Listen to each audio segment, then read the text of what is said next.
National rehabilitation university Lucknow, department of special education,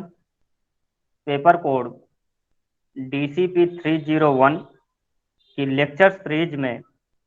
आप सभी प्रशिक्षणार्थियों का स्वागत है। जैसा कि आप लोगों को पता है कि लास्ट के लेक्चर सेशन में हम लोगों ने यूनिट 5 को रिकॉर्ड कीपिंग, जो यूनिट 5 का लास्ट पॉइंट है 5.5,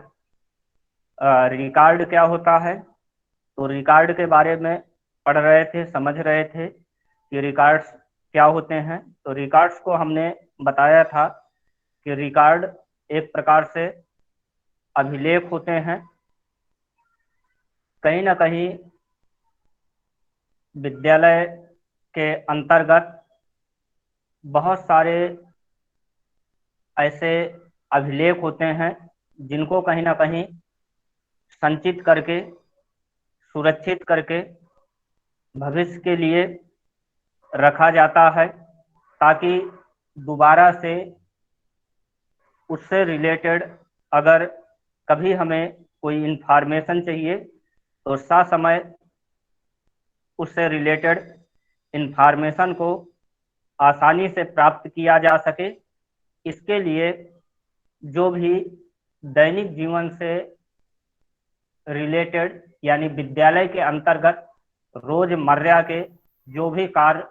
या क्रियाकलाप कहीं ना कहीं संपादित किए जाते हैं, उन क्रियाकलापों को लिखित बद्ध ढंग से कहीं ना कहीं रिकॉर्ड किया जाता है, अभिलेखों में लिखा जाता है और लिखने के उपरांत उनको सुरक्षित ढंग से रखा जाता है, ताकि दोबारा इन फ्यूचर में जब भी हमें कभी उससे रिलेटेड जानकारी की जरूरत पड़े तो उन अभिलेखों को हम लोग प्राप्त कर सकें। हमने काफी सारे अलग अलग अभिलेखों के बारे में आप लोगों को बताया था कि कौन कौन से ऐसे अभिलेख हो सकते हैं। तो जैसे वित्तीय लेन देन से संबंधित अभिलेखों के बारे में चर्चा किया था कि वित्तीय लेन देन क्या होता है, या फाइनेंशियल रिकॉर्ड क्या होता है। आप फाइनेंशियल रिकॉर्ड भी कह सकते हैं, हिंदी में वही आपका वित्तीय अभिलेख हो गया। तो फाइनेंशियल रिकॉर्ड के अंतर्गत डेली का जो भी आय और व्यय, आय मतलब इनकम होता है, व्यय आपका खर्च होता है, यानी इनकम के सोर्सेस अलग होते हैं और खर्च अलग अलग मदों पे किया जाता है। तो उन सबका रिकॉर्ड कहीं ना कहीं वित्तीय अभिलेख के अंतर्गत रखा जाता है। विद्यार्थी संबंधित रिकॉर्ड या स्टूडेंट्स रिलेटेड रिकॉर्ड्स के अंतर्गत स्टूडेंट का एडमिशन हो गया, एडमिशन के साथ साथ उनकी उपस्थिति का रजिस्टर हो गया, पासिंग आउट का हो गया, उनके मूल्यांकन संबंधी रिकॉर्ड हो गए। तो इस प्रकार से यानी छात्र छात्राओं से रिलेटेड बहुत सारे अभिलेख कहीं ना कहीं विद्यालय के अंतर्गत तैयार किए जाते हैं। इक्विपमेंट्स रिलेटेड रिकॉर्ड्स मैंने बताया था कि विद्यालय के अंतर्गत बहुत सारे एड्स और इक्विपमेंट्स होते हैं। कहीं ना कहीं जो भी विद्यालय के अंतर्गत सामग्रियां होंगी, उन सामग्रियों को भी कहीं ना कहीं रजिस्टर्स पे, उसके लिए हर एक विभाग में अलग अलग बाबू होते हैं, क्लर्क होते हैं। उन क्लर्क्स की वो जिम्मेदारी होती है कि आपके विभाग में कौन कौन सी सामग्रियां हैं। तो कहीं ना कहीं उन सामग्रियों को भी रजिस्टर में लिखित रूप में रखा जाता है। साथ साथ लाइब्रेरी रजिस्टर, यानी लाइब्रेरी के अंतर्गत जो भी कंप्यूटर्स होंगे, बुक्स होंगी, जर्नल्स होंगे और आपके रेफरेंस बुक्स होंगी, मैगजीन होंगी, उन सभी को कहीं ना कहीं लाइब्रेरी का जो एक्सेस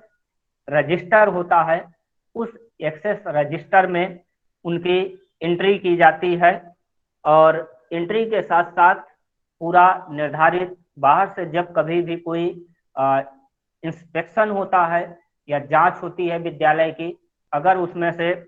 पूछा जाएगा या लाइब्रेरी का विजिट किया जाएगा कि भाई लाइब्रेरी के अंतर्गत कौन से टाइटल्स की कितनी बुक्स हैं, तो वो जा करके एक एक बुक्स की क्वांटिटी रजिस्टर को या एक्सेस रजिस्टर को देख करके बताया जा सकता है। साथ साथ हमने बताया था कि पत्राचार, क्रॉसपोंडेंस रजिस्टर, अगर विद्यालय में किसी प्रकार की कोई भी न्यूज अगर सर्कुलेट की जानी है तो बाकायदे उसका लेटर बनेगा। लेटर बनने के बाद उस पर रेफरेंस नंबर पड़ता है, जिसे हम लोग डिस्पैच नंबर कहते हैं। और साथ साथ उसमें जो अथराइज्ड पर्सन होते हैं, तो उन अथराइज्ड पर्सन के उसमें सिग्नेचर्स होते हैं। वो लेटर सूचना के तौर पे किन किन व्यक्तियों को भेजा गया है, उनके भी उसमें साथ में नीचे प्रतिलिपि लिखी जाती है कि ये पत्र प्रेषण की प्रतिलिपि किस किस व्यक्ति को भेजी गई है, कौन कौन से विभाग को भेजी गई है, ये चीज भी कहीं ना कहीं उसमें एंट्री होती है। तो इस तरह से ये पत्राचार, जिसको हम लोग क्रॉसपोंडेंस रजिस्टर कहते हैं। और भी विद्यालय से संबंधित बहुत बार अलग अलग विभागों से कहीं ना कहीं पत्राचार किया जाता है, कम्युनिकेशन किया जाता है, तो उसके लिए बाकायदे डिस्पैच रजिस्टर बनेगा। साथ साथ हमने बताया था कि एक प्रशासनिक रजिस्टर भी होता है। तो प्रशासनिक रजिस्टर एक तरह से देखा जाए तो उसके अंतर्गत गोपनीय रिकॉर्ड होता है, जो जिसको सुरक्षित तौर पे कहीं ना कहीं रखा जाता है। उसमें विद्यालय के मान्यता संबंधी जो भी कागजात होंगे कि कब कहाँ किस टाइम पे किस विभाग के द्वारा कौन से कोर्स को कब मान्यता हुई है, तो सारे डॉक्यूमेंट्स। और कहीं ना कहीं लैंड जब विद्यालय स्थापित किया गया होगा उस टाइम पे लैंड परचेज की गई होगी, जमीन परचेज की गई होगी, तो उसका खसरा खतौनी मैप, ये सारे कहीं ना कहीं प्रशासनिक स्तर के रिकॉर्ड होते हैं, जो हर किसी को नहीं पता होता है, लेकिन जो टॉप लेवल के अधिकारी होंगे उनके देखरेख में कहीं ना कहीं उस चीज को संरक्षित किया जाता है। तो ये एक तरह से महत्वपूर्ण कहीं ना कहीं अभिलेख थे, जो विद्यालय के अंतर्गत कहीं ना कहीं तैयार किया जाता है। हमने ऐसे और भी आपको बहुत सारे ऐसे एग्जाम्पल्स बताए हैं कि पता चले आपको 10 साल हाई स्कूल पास हुए हो जाते हैं, और होने के बाद भी अगर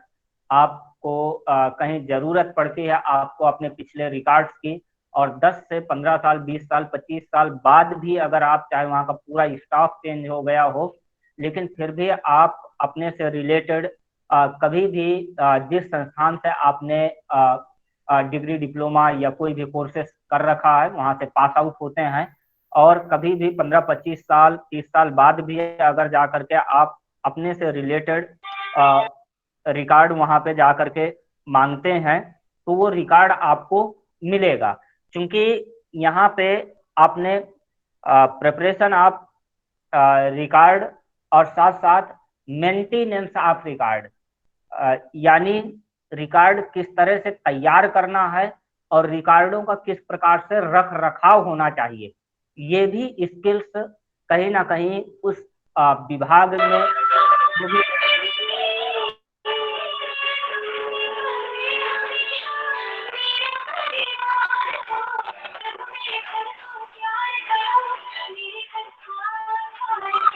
अरे भाई उनको बोलो ही अनीता माइक म्यूट करिए अपना। वदनं मधुरं नयनं मधुरं। साथ साथ आपको मेंटेनेंस भी पढ़ना है। देखिए सामग्रियों को बाजार से परचेज करके ले आना एक अलग की बात होती है, लेकिन उनको किस प्रकार से एक प्रॉपर वे पे अब व्यवस्थित तरीके से